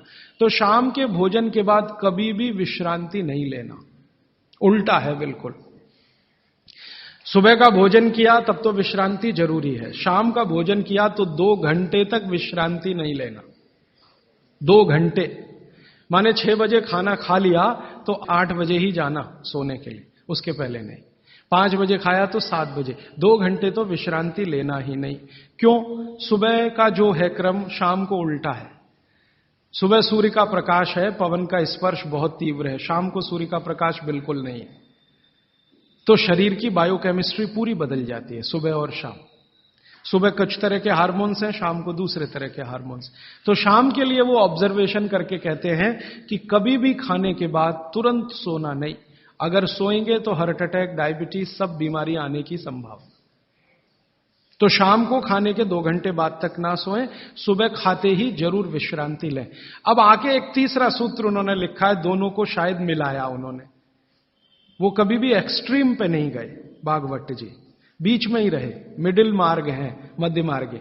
वो ये कहते हैं कि सुबह और शाम को अगर जो आप ये दोनों नियम पालन नहीं कर पाते किसी कारण से, करें तो बहुत अच्छा है, नहीं कर पाते तो वो ये कहते हैं कि 10 मिनट के लिए वज्रासन में जरूर बैठ जाएं, सुबह और शाम दोनों। सुबह का नियम अगर आप पालन नहीं कर पाते, माने विश्रांति नहीं ले पा रहे किसी कारण से, और शाम का भी नियम पालन नहीं कर पा रहे हैं, 2 घंटे तक आपको सोना नहीं है किसी भी कारण से, कारण कुछ भी हो, तो वो ये कहते हैं वज्रासन में जरूर बैठें 10 मिनट। वज्रासन आप सब समझते हैं, ये ऐसे पैर पीछे करके बस 10 मिनट बैठ जाइए खाने के बाद, सुबह भी और शाम को भी। और प्राणायाम और योग में महर्षि पतंजलि ने कहा है कि भोजन के बाद जो किया जाने वाला आसन है वो ये एक ही है, बाकी कोई आसन आप नहीं कर सकते। और महर्षि पतंजलि कहते हैं, महर्षि पतंजलि वाग्भट्ट के बाद के हैं, महर्षि पतंजलि कहते हैं कि अगर वज्रासन में कोई बैठता है तो शरीर बिल्कुल वज्र के जैसा ही होता है। वज्र आप समझते हैं, एकदम कठोर मजबूत। अब मैंने हिंदुस्तान के कई लोगों को देखा, गांधी जी को तो मेरे आंखों से नहीं देखा, शोभाकांत जी ने देखा है। गांधी जी घंटों घंटों वज्रासन में बैठते थे, घंटों घंटों घंटों घंटों। और आप देखो एकदम पतला दुबला शरीर और अंग्रेजों की लाठी खाने को हमेशा तैयार। वो वज्रासन की कृपा है गांधी जी। गांधी जी कोई आसन नहीं करते थे, कोई प्राणायाम नहीं करते थे। सुबह घूमने जरूर जाते थे, लेकिन हमेशा ये वज्रासन में जब मौका मिला बैठ गए, जब मौका मिला बैठ गए। और घंटों घंटों 3-3 घंटे तो लोगों ने उनको देखा बिना हिले डुले वज्रासन में बैठ के चिट्ठी लिख रहे हैं, किताब पढ़ रहे हैं, वगैरह वगैरह। तो 10 मिनट तो न्यूनतम करें ही, ज्यादा से ज्यादा अगर आप कर सकें, समय समय पे वज्रासन में बैठते रहें, तो शरीर की बहुत सारी क्रियाएं एकदम दुरुस्त रहती। ये 3 सूत्र हुए, और एक चौथा सूत्र बता देता हूं।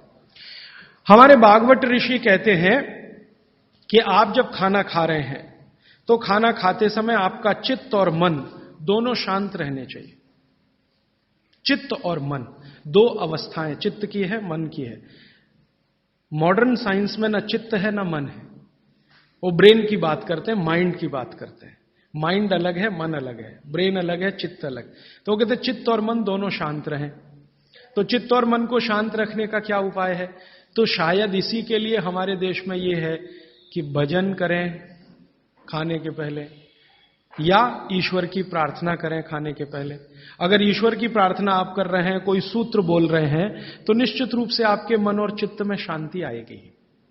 तो खाने के पहले मन और चित्त को शांत करें, भजन के द्वारा या तो भगवान की प्रार्थना के द्वारा, कोई मंत्र के द्वारा, कोई सूत्र के द्वारा, जैसे आप करना चाहें वो करें। और एक सूत्र बहुत महत्व का, वैसे तो मैं परसों कहने वाला हूं, लेकिन आज मैं कह रहा हूं इसलिए क्योंकि वो इससे जुड़ा हुआ है। भागवत जी एक जगह लिख रहे हैं सूत्र में कि जब भी आप विश्रांति लें, सुबह या शाम, माने रात को सोएं या दिन में सोएं, तो हमेशा दिशाओं का ध्यान रख के सोएं। अब यहां पे वास्तु घुस गया, वास्तुशास्त्र, वास्तु भी विज्ञान है। तो वो कहते हैं कि इसका जरूर ध्यान रखें। क्या ध्यान रखें? तो वो कहें हमेशा आपको विश्रांति लेते समय सिर सूर्य की दिशा में रहे। सूर्य की दिशा माने पूर्व की दिशा, और पांव पश्चिम में रहे।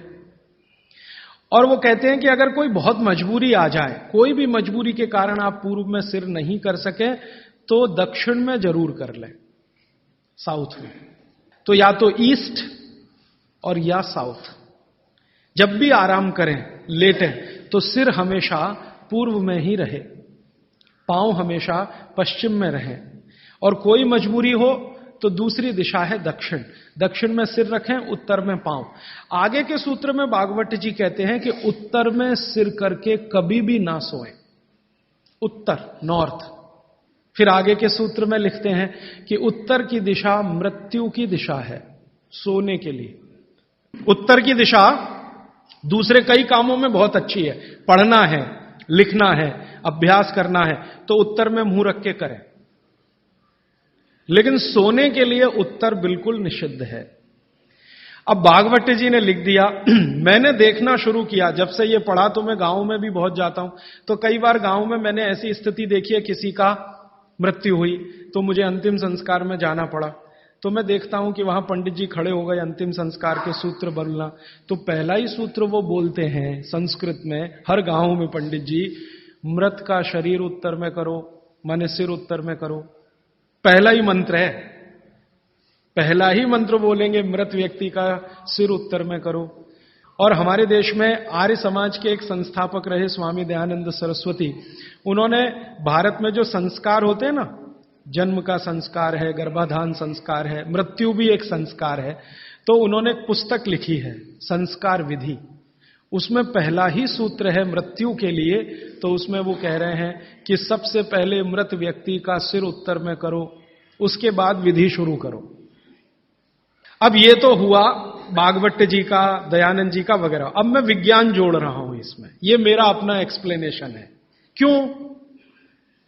आज का जो हमारा दिमाग है ना, ये क्यों के बिना मानता नहीं। हां, क्यों क्यों ऐसा करें? कारण उसका बिल्कुल साफ है। आधुनिक विज्ञान ये कहता है कि आपका जो शरीर है और आपकी जो पृथ्वी है, इन दोनों के बीच में कोई बल काम करता है, पृथ्वी और शरीर के बीच में। इसको हम कहते हैं गुरुत्व आकर्षण बल, ग्रेविटेशनल फोर्स। अब ये कैसे काम करता है? पृथ्वी के बारे में आप जानते हैं, पृथ्वी का उत्तर, पृथ्वी का दक्षिण, ये दोनों सबसे ज्यादा तीव्र हैं गुरुत्व आकर्षण के लिए। पृथ्वी का उत्तर, पृथ्वी का दक्षिण एक चुंबक की तरह से काम करता है गुरुत्वाकर्षण के लिए। आपका जो शरीर है, इसका ये है उत्तर, सिर जो है ना शरीर का उत्तर है और पांव दक्षिण है। तो सिर का उत्तर और पृथ्वी का उत्तर, आप अगर पृथ्वी में उत्तर की दिशा में सिर करके सो गए, भागवत जी कहते नहीं सोना, मान लो सो गए, तो आपका सिर का उत्तर और पृथ्वी का उत्तर, उत्तर उत्तर दोनों साथ में आए तो फोर्स ऑफ रिपल्शन काम करता है। विज्ञान यह कहता है फोर्स ऑफ रिपल्शन माने प्रतिकर्षण बल लगेगा। तो आप ऐसे ऐसे समझो इसको कि ये उत्तर है और आपने उत्तर में सिर किया, तो उधर से एक प्रतिकर्षण बल आपके शरीर पर काम करेगा। तो ये प्रतिकर्षण बल जब शरीर पर काम करेगा, धक्का देने वाला बल, तो आपके शरीर में संकुचन आएगा, कॉन्ट्रैक्शन। और शरीर में अगर संकुचन आया तो ब्लड प्रेशर पूरी तरह से कंट्रोल के बाहर जाएगा, क्योंकि ब्लड को भी प्रेशर आएगा। क्योंकि शरीर को प्रेशर आया ना, तो शरीर में खून है, खून को भी प्रेशर आएगा, और अगर खून को प्रेशर है तो नींद आएगी ही नहीं। मन में हमेशा धड़पड़ चलती रहेगी, हृदय की गति हमेशा तीव्र रहेगी। तो उत्तर की दिशा पृथ्वी की है, जो नॉर्थ पोल कहलाती है। हमारे शरीर का उत्तर ये है सिर। अगर ये दोनों एक ही दिशा में हो, फोर्स ऑफ रिपल्शन काम करेगा, प्रतिकर्षण बल लगेगा, शरीर में संकुचन आएगा, नींद आएगी ही नहीं। अब इसका उल्टा कर लो, आपका सिर दक्षिण में कर दो, ठीक है? पृथ्वी का दक्षिण में आपका सिर कर दो, तो आपका सिर तो नॉर्थ हुआ और पृथ्वी का दक्षिण हुआ, साउथ हुआ। तो आपका नॉर्थ माने उत्तर और पृथ्वी का दक्षिण, ये दोनों एक दिशा में है, तो फोर्स ऑफ अट्रैक्शन काम करेगा, एक बल आपको खींचेगा। और अगर आपके शरीर पर खिंचाव पड़ेगा, मान लीजिए आप लेटे हैं और ये पृथ्वी का दक्षिण है और इधर आपका सिर है, तो आपको खींचेगा अगर कोई, तो शरीर थोड़ा सा बड़ा होगा। जैसे रबर खींचती है ना, इलास्टिसिटी, ऐसे ही शरीर में थोड़ा सा बढ़ाव आएगा। जैसे ही शरीर थोड़ा सा बढ़ा तो बॉडी में रिलैक्सेशन आ गया। आप अंगड़ाई लेते हैं ना, एकदम शरीर को तान देते हैं, फिर क्या लगता है? बहुत अच्छा लगता है, क्योंकि शरीर को ताना तो उसके बाद शरीर में थोड़ा बढ़ाव आया, आप बहुत रिलैक्स फील करेंगे। तो इसलिए भागवत जी ने कहा कि दक्षिण में सिर करेंगे तो शरीर पर फोर्स ऑफ अट्रैक्शन है, उत्तर में सिर करेंगे तो फोर्स ऑफ रिपल्शन है। फोर्स ऑफ रिपल्शन में शरीर पर दबाव पड़ता है, फोर्स ऑफ अट्रैक्शन में खिंचाव पड़ता है। खिंचाव और दबाव एक दूसरे के विपरीत हैं। दबाव से शरीर में संकुचन आएगा, तो खिंचाव से शरीर में थोड़ा सा फैलाव आएगा। तो फैलाव है तो आप सुखी नींद लेंगे, और उस पर दबाव है तो नींद नहीं है। इसलिए उन्होंने बहुत बेहतरीन विश्लेषण दिया है। यह विश्लेषण मैं मानता हूं जिंदगी के सारे मानसिक रोगों को खत्म करने का अकेला है सूत्र। नींद अच्छी अगर ले रहे हैं आप, तो समझ लीजिए दुनिया में बहुत सारी चीजें आपके शरीर से बाहर। भोजन अच्छा है, नींद अच्छी है, और क्या चाहिए? तो आप नींद अच्छी लें, ब्रेन हमेशा आपका फोर्स ऑफ अट्रैक्शन पे रहे, इसके लिए दक्षिण में सिर करके सोना बहुत अच्छा, और नहीं तो पूर्व में करना। अब पूर्व क्या है? पूर्व के बारे में पृथ्वी पर रिसर्च करने वाले सब वैज्ञानिकों का कहना है कि पूर्व न्यूट्रल है। पूर्व जो है ना न्यूट्रल है, ना तो वहां फोर्स ऑफ अट्रैक्शन है ज्यादा, ना फोर्स ऑफ रिपल्शन है, और अगर है भी तो दोनों एक दूसरे को बैलेंस किए हुए हैं। इसलिए पूर्व में सिर करके सोएंगे तो न्यूट्रल आप भी रहेंगे, तो आसानी से नींद आएगी और अच्छी नींद आएगी। पश्चिम का आप पूछेंगे जी, पश्चिम के लिए अभी रिसर्च होना बाकी है। भागवत जी मौन है, उस पर कोई एक्सप्लेनेशन देकर नहीं गए हैं। और आज का साइंस भी लगा हुआ है, कोई रिसर्च अगर आ गई तो मैं जरूर आप तक प्रेषित करूंगा। पश्चिम के बारे में सोने के हिसाब से, वैसे तो बहुत रिसर्च हो चुकी है पश्चिम पर, वास्तु वालों ने बहुत काम कर लिया है कि पश्चिम में क्या होना चाहिए क्या नहीं होना चाहिए, लेकिन सोने के हिसाब से, स्लीप के हिसाब से जो सूत्र में बात कर रहा हूं, वो रिसर्चेस पश्चिम पर कम हुई हैं, पूर्व पर हो चुकी हैं, दक्षिण पर बहुत हो चुकी हैं, उत्तर पर तो सबसे ज्यादा हो चुकी है। तो ये 3 दिशाओं को ध्यान में रखना है सोते समय। माने पूर्व में सिर करके सोए तो बहुत अच्छा, नहीं तो दक्षिण में। अब इसके आगे का सूत्र और भी मजेदार है, बहुत इंटरेस्टिंग है। भागवत जी कहते हैं कि किनको पूर्व में सिर करके सोना और किनको दक्षिण में, उन्होंने कैटेगरी बना दी। तो वो कहते हैं जो साधु हैं, जो सन्यासी हैं, जो ब्रह्मचर्य का पालन कर रहे हैं, जो गृहस्थ जीवन नहीं जी रहे हैं, जो दुनिया की मोह माया से दूर हैं, इन सबको पूर्व में ही सिर करना हमेशा। और जो दुनिया चला रहे हैं, घर चला रहे हैं, गृहस्थी चला रहे हैं, परिवार चला रहे हैं, पत्नी के साथ रह रहे हैं, बच्चों के साथ, उनको दक्षिण में ही सिर करना। अब यहां बिल्कुल क्लियर हो गया, अब कोई कंफ्यूजन नहीं रहना चाहिए। आप जितने लोग हैं सब अपना परिवार चलाने वाले, घर गृहस्थी चलाने वाले, दुनिया चलाने वाले लोग हैं, तो आप तो आज ही अपने बेड की पोजीशन बदलो। दक्षिण में सबके सिर होने चाहिए बेड के। और मेरे जैसे लोग जो शादी नहीं करते, ब्रह्मचारी हैं वगैरह वगैरह, इनको पूर्व में ही सोना। साधु जी, साध्वी जी जो भी हैं, जिनको अपने जीवन में नैष्ठिक ब्रह्मचर्य का पालन करना है, साधु महात्मा संत, इनको पूर्व में ही सोना है सिर रख के। और आप जैसे लोग जिनको घर गृहस्थी चलानी है, दक्षिण। अब यहां कोई कंफ्यूजन की गुंजाइश नहीं है, आप अपना याद रखो, मैं मेरा याद रखता हूं। अच्छा, आज के लिए इतने ही सूत्र। अब आप सवाल पूछ सकते हैं। साउथ डायरेक्शन में फोर्स ऑफ अट्रैक्शन है कहा आपने, सिर के लिए? हाँ। तो शरीर की खिंचाई होती है, तो क्या जिन बच्चों की हाइट कम है उनको कंपलसरी हम साउथ फेसिंग जरूर सुलाइए, ताकि उनकी हाइट बढ़े? जरूर सुलाइए। जिन बच्चों की लंबाई आपको कम लग रही है, आप हमेशा उनका सिर दक्षिण में रख के सुलाइए। थोड़े 3-4 साल के बाद आपको खुद महसूस हो जाएगा, हाइट बढ़ने का, लंबाई बढ़ती हुई दिखाई देगी। राजीव भाई, कल आपने बताया था सुबह उठते ही पानी पीना चाहिए, लेकिन जैन धर्म में यह बताते हैं कम से कम 48 मिनट बाद में कुछ भी लेना चाहिए। वो बिल्कुल ठीक है। जो जैन दर्शन में 48 मिनट का नियम है ना, सूर्योदय होने के 48 मिनट के बाद, वो बिल्कुल नियम सही है, पक्का है। वो नियम क्या है वो हमें समझने की बात है। वो नियम ऐसा है, जो पानी है ना, पानी बहुत सारी जीव राशियों का संग्रह है। अब ये थोड़ी सूक्ष्म की बात है, मैं जाना नहीं चाहता था लेकिन सवाल पूछ लिया इसलिए कह रहा हूं। पानी जो है सूक्ष्म जीव राशियों का संग्रह है। आप चाहें तो पानी में लेंस लगा के देखें, करोड़ों करोड़ों सूक्ष्म जीव आपको दिखाई देंगे इधर उधर भागते घूमते। अगर देख लें तो दिल ही नहीं करे पानी पीने के लिए। ये तो सुबह सुबह क्या होता है कि आपका जो मुंह है, ये जो लार है ना, ये मैंने आपसे कहा कि सुबह के समय सबसे ज्यादा तीव्र होती है, मेडिसिनल प्रॉपर्टी ज्यादा होती है इस लार की। तो अगर आपने उठते से ही पानी पिया तो उसमें पूरी संभावना है कि ज्यादा जीव राशि की हत्या होगी। इसलिए जैन दर्शन ये कहता है अनावश्यक हिंसा से बचो। हिंसा से बच सके ये आदर्श है, लेकिन अनावश्यक हिंसा से जरूर बचो। अनावश्यक, जरूरी नहीं है तो उसको हिंसा मत करो। तो अनावश्यक हिंसा से बचने के लिए जैन शास्त्रों ने, जैन आचार्यों ने ये कह दिया जी 48 मिनट के बाद पियो। ये 48 मिनट में क्या हो जाता है, 48 मिनट में आपके मुंह की जो लार है ना, इसकी जो क्षारीयता है ये कम हो जाती है, बहुत कम हो जाती है, बहुत तेजी से कम होती है। और इसकी क्षारीयता कम हुई, एल्केलिनिटी जिसको आप कहेंगे अंग्रेजी में, तो जीव राशि के मरने की संभावना उतनी कम हो जाती है। तो फालतू हिंसा से बचने के लिए जैन दर्शन ने यह कहा कि नवकार्षी एक शब्द इस्तेमाल करते हैं ना, हाँ, तो ये उसके साथ उन्होंने जोड़ा।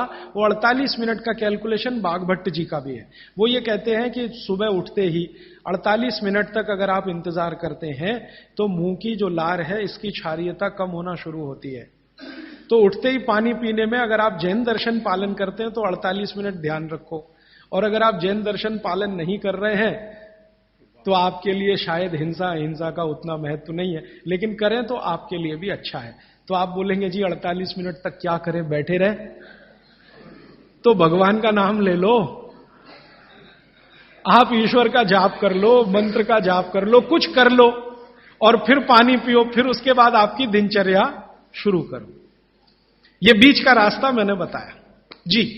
और कोई प्रश्न? हाँ, आपने शहद और घी के विरुद्ध बताए। शहद और घी, हाँ। तो जैसे जन्म होता है तो बच्चे को शहद और घी चटाया जाता है, एक ऐसा संस्कार है, तो वो कैसे? जी, ये जो संस्कार है ना, बच्चे को जन्म लेते ही शहद घी चटाने का, इस संस्कार को करते समय जो लोग हैं ना, कुछ चीजों का ध्यान नहीं रखें तो तकलीफ है। आयुर्वेद के हिसाब से अगर आप ध्यान नहीं रखते तो बहुत तकलीफ है। आयुर्वेद ये कहता है कि शहद और घी बराबर मात्रा एक साथ कभी भी लेंगे तो जहर ही है। लेकिन कुछ भारत में ऐसे समूह हैं जो अपने बच्चों को ये करते हैं, शहद और घी चटाते हैं, लेकिन सभी लोग भारत में ऐसा नहीं करते हैं। बहुत सारे लोग नहीं भी चटाते, लेकिन जो चटाते हैं उनको मैंने पूछा, ऐसे कुछ समूह हैं भारत में जो चटाते हैं, उनको मैंने पूछा तो वो मुझे एक इंटेलिजेंट उत्तर देते हैं, और वो बागवट जी का भी सही है। वो ये कहते हैं कि जी हमने शहद और घी साथ में चटाया तब जब उसमें गाय का मूत्र थोड़ा मिलाया था या गाय के गोबर का रस डाला था। अब ये जो गाय का गोबर और गोमूत्र की जैसे ही बात आती है तो तुरंत मेरे ख्याल में आता, पंचगव्य बनाते हैं ना, पंचामृत या पंचगव्य, तो उसमें शहद और घी भी होता है, लेकिन गोमूत्र के साथ या गोबर के रस के साथ। फिर हम लोगों ने थोड़ा काम किया कि ये गोमूत्र अगर मिला दिया शहद और घी में तो क्या इसकी विषकारकता कम हो गई? तो बाद में कल या नहीं तो परसों मैं इस पे विस्तार से आने वाला हूं कि गाय के मूत्र को मिलाते ही शहद और घी एक दूसरे के साथ मिलने को तैयार है, माने उनकी दुश्मनी कम है। माने गाय के मूत्र में एक केमिकल है जिसका नाम है सल्फर। ये सल्फर दुनिया का अकेला केमिकल है जो दो विष के बीच में डालो तो दोनों को न्यूट्रल करता है, लेकिन खुद का प्रभाव बढ़ाता है, तो सल्फर बढ़ता है।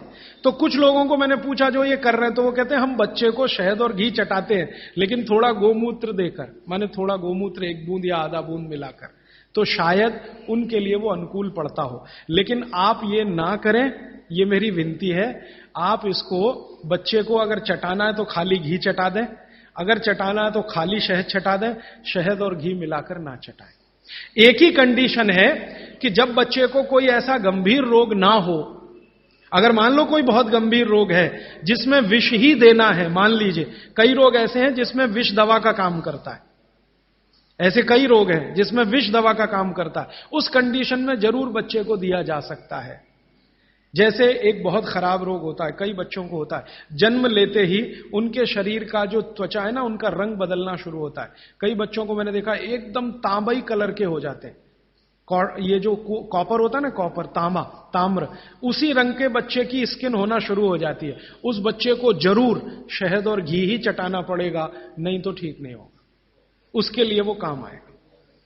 तो अलग अलग परिस्थितियों में, लेकिन सामान्य बच्चे के लिए ये ठीक नहीं है, उपयोगी नहीं। जी श्रीमान जी, आयुर्वेदिक दवाओं के साथ जो डॉक्टर की दवाएं भी चल रही है तो उसको ले सकते हैं? बिल्कुल मत लीजिए। दवा जो है ना, आप भरोसे से आयुर्वेद की लीजिए तो उससे ही आपको बहुत बड़े परिणाम मिल जाएंगे। एलोपैथी की दवाएं साथ में खाएंगे तो कोई अच्छे परिणाम तो नहीं, बुरे परिणाम जरूर आ जाएंगे। अर्जुन की छाल का जो पाउडर आप जी के साथ लेना कह रहे हैं, जब हम लेते हैं तो उसको पथरी के जैसे जमने की शंका रहती है या डाउट रहता है? अर्जुन की छाल से पथरी होने की शंका ना के बराबर है।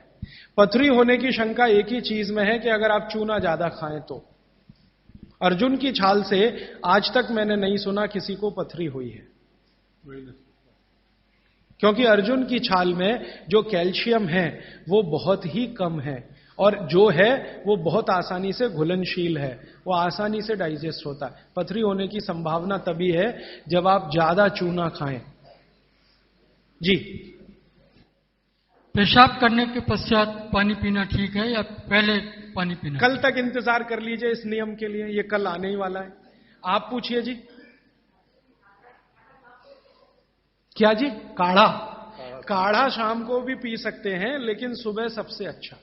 शाम को चाहे तो पी सकते हैं, लेकिन सुबह सबसे अच्छा। शाम को पिएंगे तो नुकसान तो कुछ नहीं है, लेकिन फायदा भी बहुत नहीं आएगा। फायदा सबसे ज्यादा काढ़े का लेना है तो सुबह का ही। जी जी हाँ जी, इनको चाय पीने की आदत है सुबह उठते ही, बहुत लोगों को होगी। इसका नुकसान बताएं। देखिए, मैं एक ही मिनट में आपको बताना चाहता हूं कि चाय जो आप बनाते हैं उसमें चाय से ज्यादा नुकसान है चीनी। ये जो शुगर है ना, चीनी, इसका चाय के साथ कोई मेल नहीं है। अगर आप चाय पी रहे हैं, वैसे तो मत पिए, क्योंकि आपकी तासीर के अनुकूल नहीं है। चाय के जो केमिकल है ना, भारत के लिए उपयोगी नहीं है, भारत में रहने वाले लोगों के लिए। यूरोप और अमेरिका के लिए बहुत अच्छी है यही चाय, हमारे लिए वो जहर है। कॉफी तो और भी ज्यादा, गर्म देशों में चाय कॉफी अच्छी नहीं है। फिर भी अगर आप पी रहे हैं, आप मानते हैं कि खराब है, लेकिन क्या करें, आदत से मजबूर है, तो मैं एक तरीका बता देता हूं।